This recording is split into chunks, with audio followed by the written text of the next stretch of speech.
काल आदरणीय उपमुख्यमंत्री आणि महाराष्ट्राचे अर्थमंत्री ज्यांनी 10 वर्ष वित्तमंत्री म्हणून काम पाहिलं, 10 वर्ष अर्थसंकल्प सादर केला, अशा अजितदादाकडून काल अर्थसंकल्प विधानसभेत सादर करण्यात आला। आणि या अर्थसंकल्पाचं आता आम्ही कालपासून पाहतोय अतिशय उत्स्फूर्त असं स्वागत जनतेतून होत आहे। एकतर प्रामुख्यानं महिलांसाठी 1,500 रुपये महिना बहीण लाडकी या धर्तीवरती ही योजना आलेली आहे। आणि या योजनेखाली, लाडक्या बहिणीच्या योजनेखाली 46,000 कोटी रुपयाची तरतूद सुद्धा महाराष्ट्र शासनाने केलेली आहे। तसेच महिलांसाठी 10,000 रिक्षा, पिंक रिक्षा वाटपासाठी 80 कोटीची तरतूद अनुदान म्हणून देण्यासाठी ही निर्माण करण्यात आलेली आहे।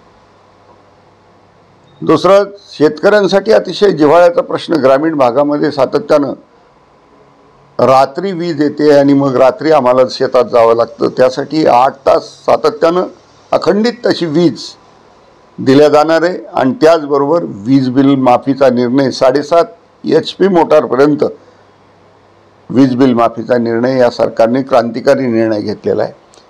तसेच शेतकऱ्यांच्या सोयाबीन आणि कापूस जे शेतकरी पेरतात त्यांना हेक्टरी 5,000 रुपये अनुदान महाराष्ट्र शासन देणार आहे। एवढंच नाही, आता ही जी काय सध्या पांडुरंगाच्या दर्शनाला लोक चाललेले आहेत, दिंडी चालू आहे, या दिंड्यांना सुद्धा 20,000 रुपये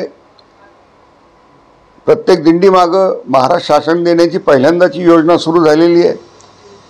आणि त्याचबरोबर वारकऱ्यासाठी, त्यांच्या हितासाठी एक महामंडळ स्थापन करण्याचा निकाल सुद्धा या सरकारने घेतलेला आहे। दुधासाठी सुद्धा एक 5 रुपयाचं अनुदान महाराष्ट्र शासनानं कालच्या अर्थसंकल्पात आदरणीय अजितदादांनी दिलेलं आहे। आणि पेट्रोल डिझेलचे सुद्धा रेट कमी करण्याचं, चांगले लक्षणीय कमी करण्याचं हे केलेलं आहे। त्यामुळे जवळजवळ 2 रुपये लिटर मागं फरक पडणार आहे। त्यामुळे असे अनेक निर्णय छोटे मोठे, तरुणांसाठी 10,000 रुपये वार्षिक त्याला प्रशिक्षणासाठी देण्याचा निर्णय सरकारने घेतलेला आहे। म्हणजे समाजातील चौफेर मातंग समाजासाठी काही निर्णय झालेले आहेत, समाजातील प्रत्येक घटकासाठी काही ना काही देण्याचा प्रयत्न कालच्या अर्थसंकल्पात झालेला आहे। आणि त्यामुळं